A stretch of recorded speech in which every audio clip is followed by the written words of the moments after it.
And part of that is to really be able to honestly and clearly articulate the difference between cost, specifically upfront cost, long-term value. You have obviously the fiscal value of something Right. over time, where if your house costs much to run, but your monthly output is less for that, and that money could go towards the small add to your mortgage. But there's also these amazing soft cost values that people don't, you can't quite grasp until you're in one. You know, the air quality is amazing. They're very quiet homes. You don't have any drafts near big windows, and you have great light and things like that. So those are the things when you actually bring someone into a home like that, it's like when you walk in nature, you just get that feeling like this is right. Yeah. Welcome to the Home Green Homes podcast. This is Izumi Tanaka, a green realtor and the host of the show. While I've recently had episodes to discuss the difference between green homes versus healthy homes, it is still encouraging to know there are more companies who are exclusively building green homes. My guests, Joe Lombardi and Brian Falcon, are founders of Alter Eco, a home building company based in Paoli, Pennsylvania. First thing you read on their website says, the top 2 objections with green homes are cost and style, and we are changing that, which is a bold statement. Let's hear how they are tackling that. Love it. So I want to hear all about it from you, Joe and Brian. So first of all, can you, each of you can give me a little bit of background of who you are and then how you ended up being partners in this changing the world project. Okay, I'm Joe Lombardi. Currently a practicing architect and have a partner in Architecture. It's my architectural practice, and partners with Brian and Alter Eco. I guess going back, always been artistically oriented and construction oriented. I always remember from youngest age drawing and building things, and my family, my grandparents, everybody encouraged that.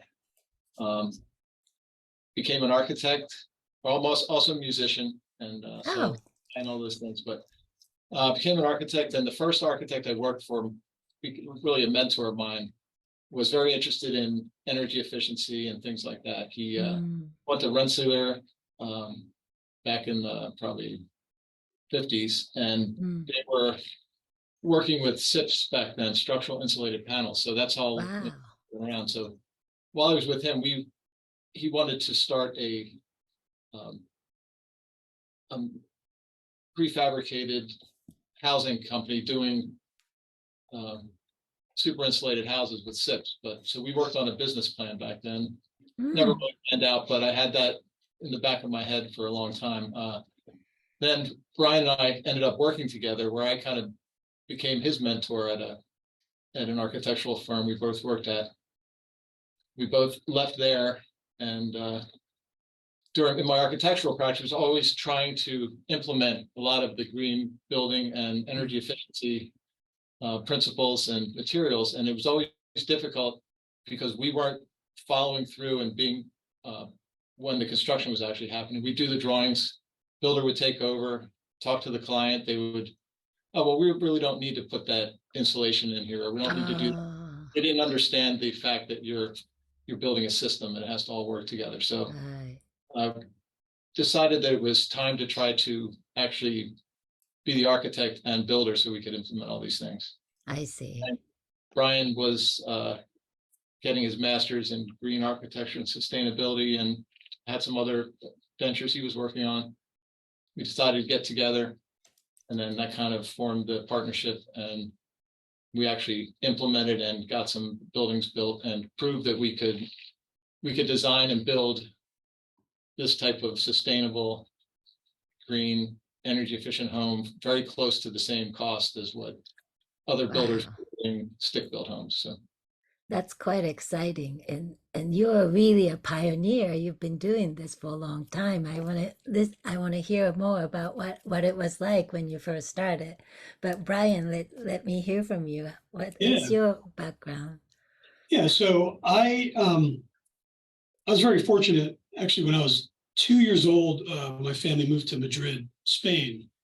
And I think traveling all over Europe as a baby and a little kid, where our vacations would be going through medieval castles and hill town, all these cathedrals. By the time I was 7, my parents said that I told them I wanted to be an architect. And so I pursued that path, of course, through college. And once I graduated, of course, I met Joe, where we worked at another firm. And he, as an intern, once you graduate in architecture, you need to work under a licensed professional. Right. You can make sure you're getting the certain amount of hours of each different type of work, whether it's programming or design or construction administration and that sort of thing. And, I'd always had a passion for nature. I was always out fishing or hiking or being out playing with my friends as a kid. And that what struck me when I got into the quote unquote real world was it just seemed at odds with my values, where you would go design something and then they would just raise an entire site of all the nature and build parking, big giant box, buildings.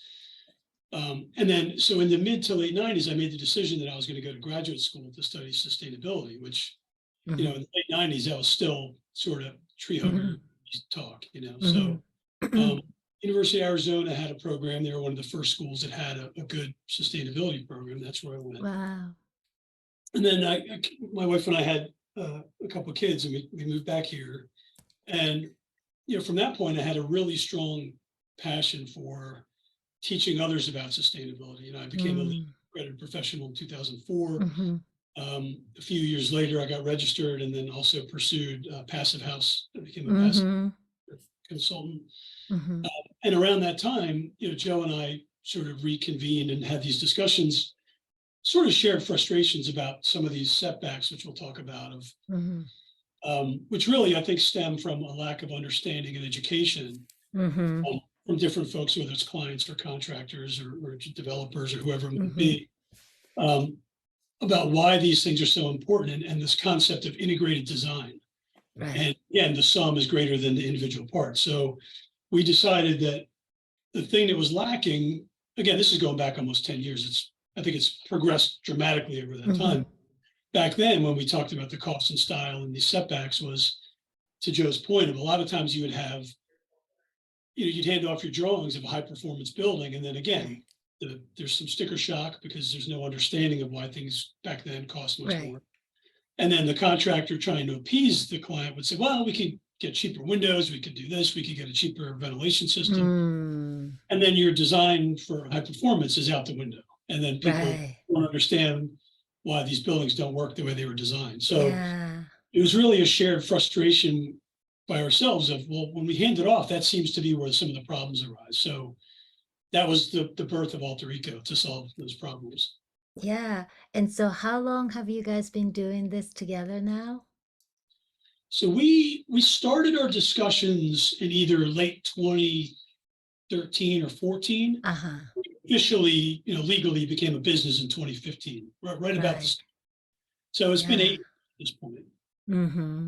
So what was it like for you, especially Joe, when you first started, like we call it, beating the drum of sustainability?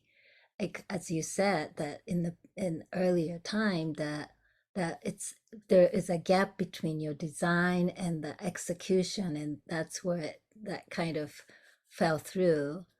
And what was it like for you to be in that environment, trying to design a home that is sustainable or energy efficient? Yes, well, to be a little clear, I was very interested in it, but really didn't have the chance to pursue it until, but like I said, with the other architect I worked with who had, was very interested, I learned that whole, like Brian mentioned, the whole idea of integrated design, and just, was frustrating trying to make even engineers and contractors understand that we could use materials, and they were just because they weren't mainstream, that they were valid and they could perform better and they were worth using. That was the biggest frustration. I was always interested in new materials and systems. And it was difficult to implement them.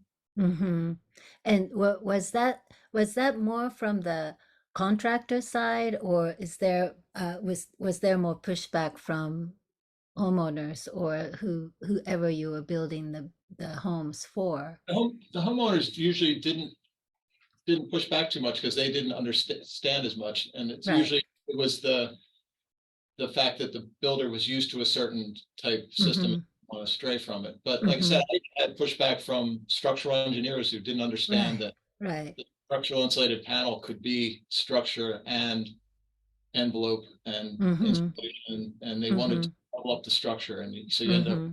adding cost that wasn't necessary, that kind of defeated the whole purpose of using this better system. Right. So you've been doing this together for almost 10 years, including, if you count it from the time you started talking to each other. So was it after that you started working together with Alter Eco, that you started to see more of um, receptivity from your people that you work with or homeowners or whatnot? Like, do you think that in the last 10 years, for instance, as I think Brian mentioned, that things have dramatically improved, so to speak? I think in the green or sustainable building world, I think there's has been a dramatic progress. But what is that you saw in the last 10 years from the time that you first started doing this? How did you meet your clients and your colleagues that you work with? Yeah. So once again, earlier on, like a little before, like maybe 15 years ago, Mm-hmm. I got a call from a client who said, I want to do a energy efficient house using SIPs and using an ERV. And this was like, wow, this is exactly what I'm wanting to do. And someone actually called me and asked me to do it for Yeah. them. And we did that and implemented it. So that was very unusual that at that Mm-hmm. time. And that's what made me realize that we really can do this, because there are people out there. There aren't a lot of them, but if we pursue this properly, we could get people coming to like want to do it. And then Mm-hmm. with the help of Carolyn Cordray, we were able to, after we built a couple of these homes, we were able to Mm-hmm. get some press, and we have people coming to us now who do that. Mm-hmm. Well, so you said uh, marketing or promoting property. So did it mean that it had to take a lot of um, outward education, or what were the proper approach to disseminate this information that what you're doing? So like going back to the first 4 jobs we did, Mm-hmm. we actually won a national award with U.S. Department of Energy in the housing Oh, innovation. wow. And that gave us a lot of exposure because it's on their website. We're listed as a partner on their program. Mm-hmm. Um, so, that's one avenue where people interested in this find us as one of the Mm-hmm. few groups in this area that do it. But to your question, yeah, it's a constant dialogue of education. Mm-hmm. And I think one of the benefits that Joe and I have is, one, we both have our architectural work. Mm-hmm. So we're able to be extremely selective in the homes we actually build as Alter Eco. Right. As if that was our standalone business, we may have to take other jobs to pay the rent. Right. But Right. since we've been able to be so picky and Mm. stick to our guns about we're only doing this, if there's lots of great builders all over here that do amazing work, and go speak with them if you want a really Right. nice home that isn't this type. Mm-hmm. But I think what I found really rewarding for myself, and Joe and I've talked about this, he feels the same way, is when you're passionate about this stuff and you articulate why these things are important and why we do them and what Exactly. they do, and even how they're different than a code Mm-hmm. home. Mm-hmm. People feel that genuineness, and that you don't Right. become a snake oil salesman trying to just sell a more costly home. Right. One example actually is that we're actually about to start a project where client came. We actually did this zero energy ready home for myself and my family. Mm-hmm. One where I felt, you put your money where your mouth is. If I'm going to Right. be convincing folks to do this, I could tell them, hey, I did it myself too. Yeah. So, but we had a potential client who's now is a client Mm-hmm. to come see my home Mm-hmm. because he was a little bit like, well, I don't know, does it really make sense to do this? And we walked him through the house and we showed him all the components that are, make it a high performance home, why they're different, what they do, why they cost a little more, and how that money can be recouped pretty quickly in the first couple of years, and then you're saving a month. And it was really interesting. I got a kick out of it. Was by the time we left, he's like, well, we have to do this. He kind of just convinced himself just by listening to us speak honestly about, to us, it's a no-brainer that every home should be done this way. Exactly.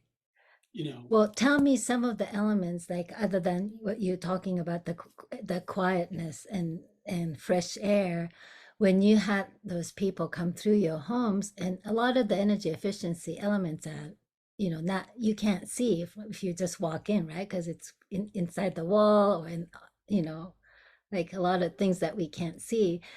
Tell me some of the things that you walked through with your potential clients who became your clients that really sold on them. Like, is there any particular things that you can talk about?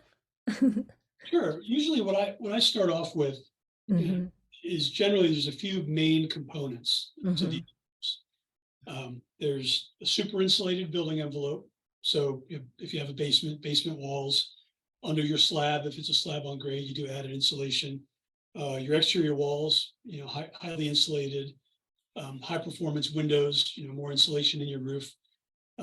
You also create a more airtight envelope, which is essentially, imagine having a coat on in the winter with a bunch of holes in it. You want to plug all those holes in, so it creates, you stay warmer inside, and the air that you're heating and cooling in your home doesn't just escape outside. Then you're looking at your systems. So you have your mechanical system. Right. We include, when you do an airtight home, you have to have added ventilation. So remember in the 80s, there was the sick building syndrome, which was a huge thing. Right. So we use, really it's the Cadillac of ventilation systems. We use Zender systems exclusively. And those are balanced air distribution systems, which are supplemental to your heating and cooling. So you have your heating and cooling system. We use heat pump mini splits. You can use these smaller systems on these homes. Right. And an energy recovery ventilator in our part of the country. You can use heat recovery ventilators further south. Those are fully balanced systems, which bring in a certain amount of air into all your clean spaces. Think bedrooms, den, living room, and they have extraction air in all your dirty rooms.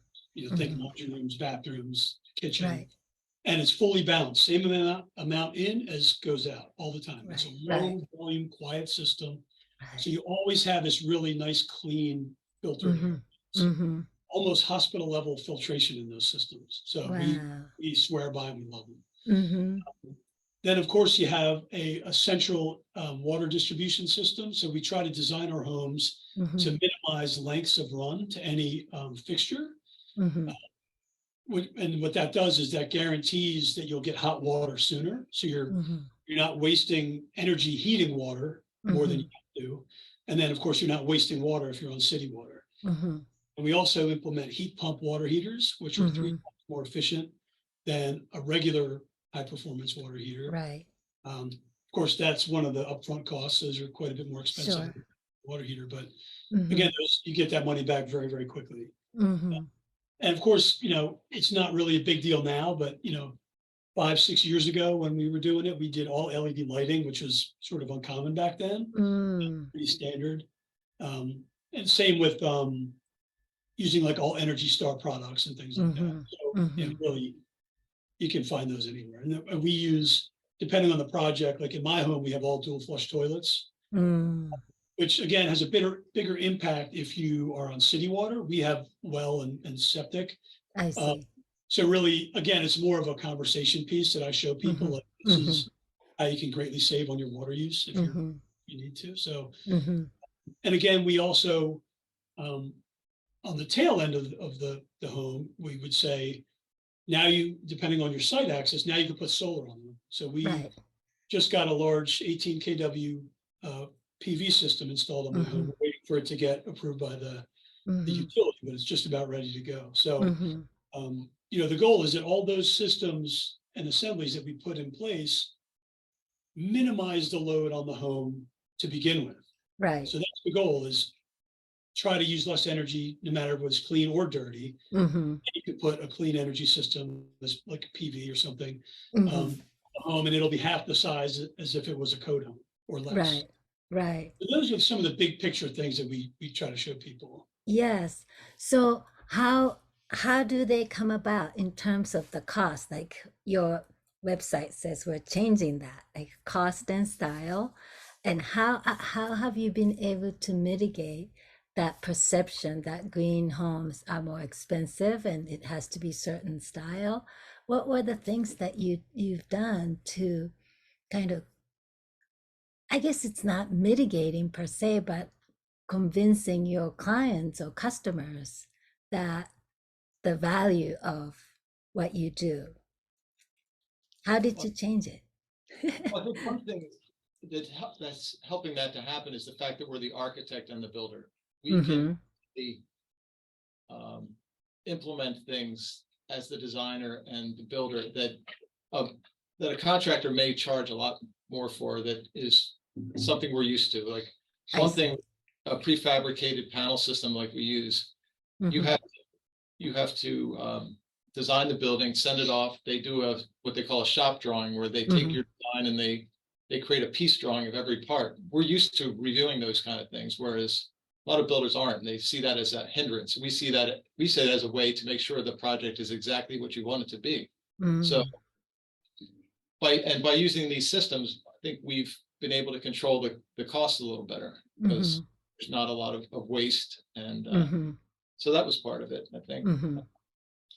Yeah, and we also, to do these programs, so a little bit like big picture stuff, I've been involved with LEED and other things for many years now. And Mm-hmm. on a residential scale, those can sort of be budget busters, because there's Yeah. pretty large admin costs, and you got to pay for Mm-hmm. education and all those things. So, there's LEED, there's Passive House, there's Green Globes, there's regional programs. And in researching what we were going to target Mm-hmm. for our standard approach, was that we found what the US Department of Energy has, this net zero ready home program. Mm-hmm. Mm-hmm. And that is actually a prerequisite to do Passive House, Right. which would be, of course, the next step up. That's like Right. the super Right. insulated, really high performance home. Yeah. And in our case, we did a Passive House up in New York a few years ago. Mm-hmm. And what we found, it was a very interesting process, but what we found was, the DOE program is free. It's a government program, it's free. It Mm-hmm. does require third-party verification, just like Right. the other ones do. Right. So you can't do the greenwashing. It either meets Right. it or doesn't. Right. And the benefit is, at the end of that process, you get your certification. And with Mm-hmm. that, you get a HERS rating, and Mm-hmm. either ourselves or our the HERS rater will Mm-hmm. go to the homeowner and explain to him or her what the HERS rating is, what it Right. means, Right. what the number represents at the end. Where if it's, Right. generally, a HERS rating goes from 0 to 150, and it may have changed with the new round of codes, but generally how it used to be was the score of 100 was a code compliant home, Mm-hmm. new construction. And whereas a 150 would be like an old sort of 50s or 60s leaky home that is money. And I believe for the homes we do, the target is a HERS rating of 55. Oh, wow. Means you're using 55% of the energy of a new code home. Now, Mm-hmm. I believe the homes we did, our first homes, were 37 and 39. Oh, So wow. over 60% less energy use than a standard code home. Right. And when you explain that to people, they understand, like, okay, well, I understand, for example, like a heat pump water heater is going to cost maybe twice as much as a regular water heater, but the labor is the same. And once it's in, you're forever for that home. You're Yeah. using probably a third of the cost for your water heater. Mm-hmm. Mm-hmm. And the same goes with some of those other systems. So Mm-hmm. again, we found that it's been a little easier in the last couple of years, specifically because we are getting at least monthly calls and emails from people who specifically want this and already understand the value of it. Right. Right. These are much more difficult conversations in 2015. Right. because people are like, and the other benefit is over the last 8 years, obviously, well, with exception of COVID, that's affected everything. Those are much more closer to cost parity than they were Mm-hmm. 8 to 10 years ago. So Mm-hmm. I think all those things combined have made this much easier. Not that Mm. you even have to sell anymore. Mm-hmm. Mm-hmm. It's an Mm-hmm. easier discussion to have with people. Yeah, absolutely. Now, I know that you're both lead AP architects, and Brian, you're also a Passive House certified consultant as well, right? Yep. So do you always follow that principle of passive house design when you're designing for your clients, or um, you don't necessarily always lead certified, but you have the DOE certification, any third party certification? How do you work with those different Well, parameters? we usually, when we meet and talk to a client upfront, we ask them what their goals are, I what see. level they want to be at. We're not trying Mm-hmm. to force anybody to do more than they want, but like Brian said, our our baseline is the Department of Energy program, because we feel that you get a lot of value from Mm-hmm. systems. Mm-hmm. Mm-hmm. Yeah, and when you break all of those programs down, the core of any one of those is this integrated design process. Right. So, another example of this is how the benefit to us being also the architect and the builder is, Mm-hmm. they'll say, well, we're thinking, we want a 3,000 square foot house and this and that. We want this and all these other things. Well, as the designers, we can say, well, we may be able to get that down to 2,500 square feet and give Mm-hmm. you multiple lines of sight between rooms and make it feel larger, sort of the not so big, movement that Sarah Sazanka had, years ago. And Mm-hmm. as designers, we can bring those things to the table, as well as just understanding the principles of, hydrothermal analysis and air Right. infiltration and the benefits of added insulation and those things. Mm-hmm. Where, if you're looking at, for example, two, three, $400 square foot homes, Yeah. if you knock off 500 square foot for your home, that couple percent premium of these added things, you've already paid for them because we've helped in the design process. So Right. all of those skills together really help people understand how to Mm-hmm. cost effectively reach their environmental and Mm-hmm. whatever their goals may be. Mm-hmm. Mm-hmm. You know, one of the things that I was curious about when I read your website, the first thing that you have a bullet list and you have reduced construction waste. Does that mean that you're not all your buildings are prefabricated, right? How does that work in terms of how are you executing the waste reduction of waste in the construction? Because I know construction is one of the biggest contributor to the landfill. Yeah, primarily using the structural insulated panel, like it Mm, says, you're getting the panels delivered just I see. already cut to size and Mm-hmm. pieces you need, and Mm-hmm. that's the primary way that we've seen it I happen. see. I see. We also, for example, we use prefabric or not custom designed floor trusses. I see. So you're not getting standard length materials and cutting them down and having I see. the same process of, we send them our drawings, they send us shop drawings of floor trusses that are the exact length that they need to be. So Oh, there that's is no great. waste on this. Mm-hmm. So it's Mm-hmm. looking at ways where you can panelize and prefabricate parts of the buildings. Sure. Another example would be, on some of the projects we've done with full basements, there's a company that's local in the Lancaster area within an hour of here, that actually makes prefabricated basement walls. And you can get those Mm-hmm. as insulated with furring on them so that you can add drywall to them and have finished basements if the client wants to do that after they're in. Right. And you can get those at 9 foot heights versus a lower height where you're in a quote unquote basement feel. So you Right. can full height ceilings and have all your ducts and utilities above that space. Right. So compartmentalizing those larger components into pre-made, it really helps it. It Mm. speeds up the construction. So really streamlining the whole entire process of your designing and construction and delivery. Yep. Um, and I know, Brian, you are a permaculturist. Now, do you also implement some of the permaculture principles when you're designing the home? And do you actually take the whole site and design the outdoor space as well? Is that part of your design process? That's a goal to get I to that. see. Mm-hmm. Currently, we have not done it. We've Mm-hmm. been talking about integrating that into our projects. Yeah. And if we start to scale things up in Mm-hmm. time, do Mm-hmm. small neighborhoods, we will absolutely be implementing that. I'm actually Right. in the process of master planning a regenerative homestead on my property now, Oh, wow. to incorporate a lot of those things. And Mm-hmm. yeah, that'll be sort of a showcase where we can show people Yeah. that you can implement these things as part of the design and not just have Mm-hmm. um, the home itself. Right, right. People, we all tend to compartmentalize our lives, right? You have your personal life, Exactly. you have your work Yeah. life, you have this Mm-hmm. life, you have this is Mm-hmm. well, that's not. So we try to tell people of, if we look at all these things together, the whole integrated design process, not just the Yeah. house, think outside the boundaries of the home. How can you, create wildlife habitat and Mm-hmm. regenerate the site and Right.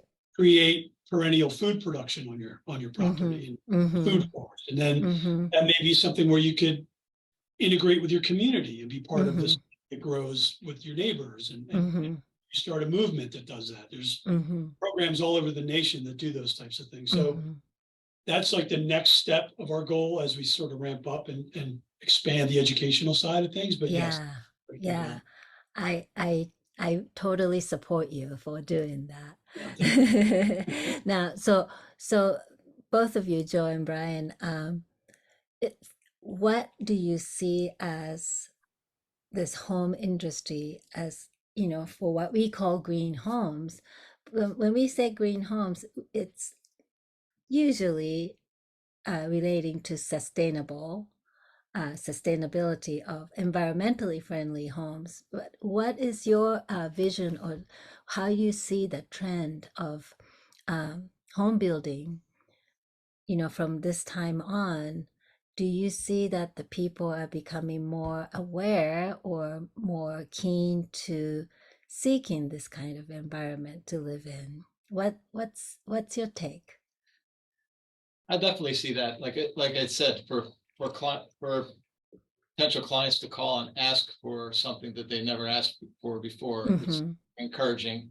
And Mm-hmm. also from a code standpoint, the building codes are ramping up the requirements Sure. for air tightness, for insulation value, and Mm-hmm. so they see the value in that, and just people are more educated because they're watching HGTV or whatever show.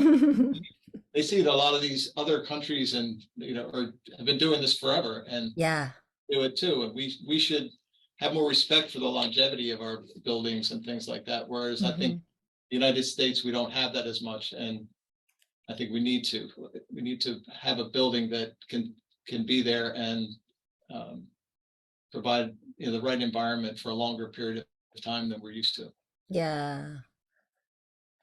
Yeah, there's Brian. there's definitely a huge movement and it's growing exponentially each year. Mm-hmm. Folks that are interested and passionate about doing this. There's new companies that are doing Mm-hmm. panelized and prefab. There's some passive house prefab groups. There's Sure. groups that have been up in the Northeast for decades Mm-hmm. doing performance stuff.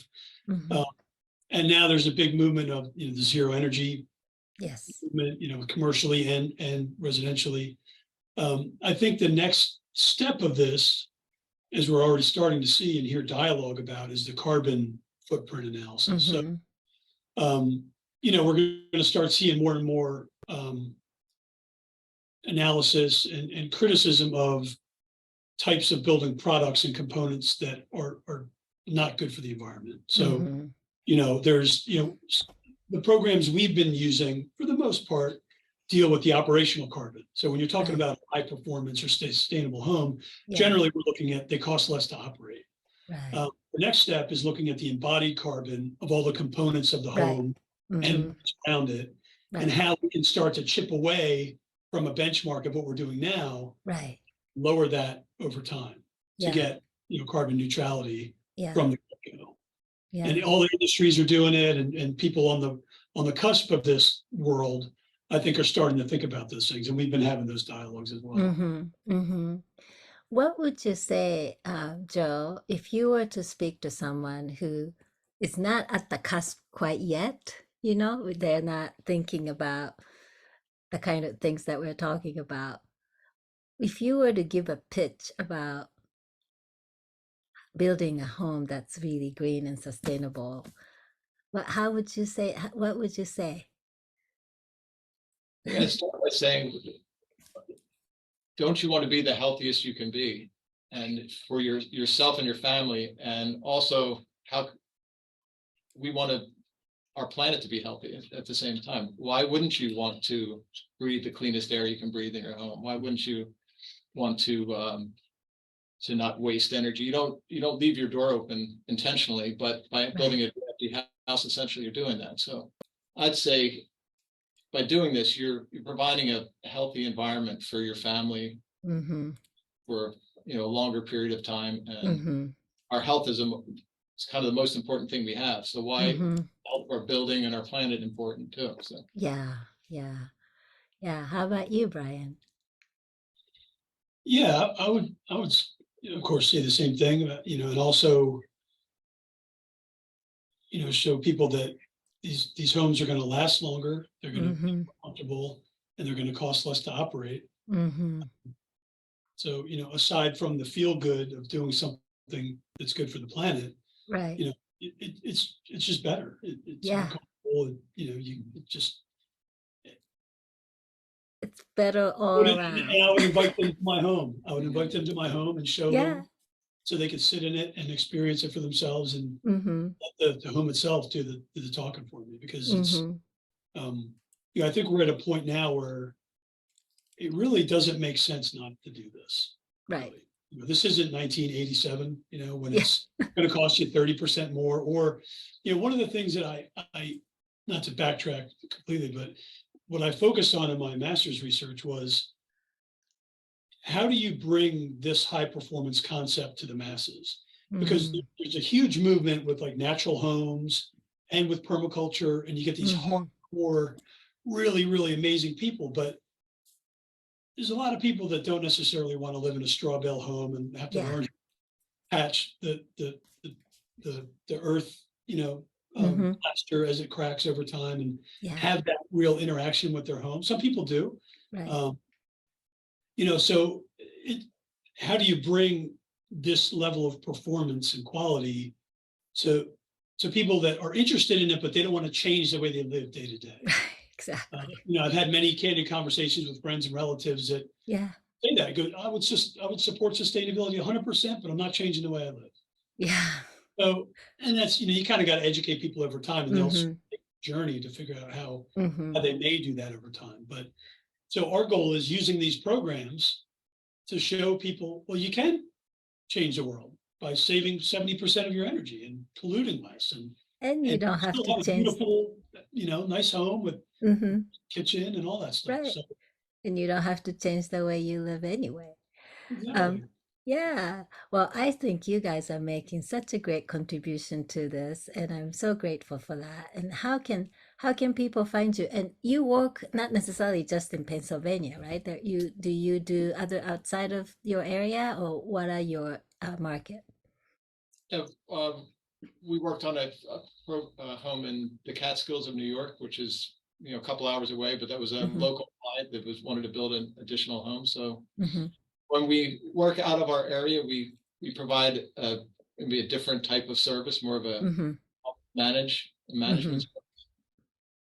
Um, Yeah, and the education for the team, Right. and team up with local contractors, and Right. we still like to be involved with the high performance components of the home. So we'll schedule our visits to go and make I sure see. that's done right. I see. But So yeah, where can people find you? well, we're both on LinkedIn, and of course, anyone can go to the Alter Eco website, which is alterecobuild.com. Alterecobuild.com. Correct. Okay. And if anyone ever has questions, comments, we'll talk to you as long as you want about this stuff. So I'm sure. Well, thank you so much for all that information. I really appreciate it. And I would love to see you grow. I would love for you to be building all over the country with Thank all you. the, yeah, yeah. Thank you. Well, thank you so much. This was Izumi Tanaka with Home Green Homes Podcast. Until the next episode.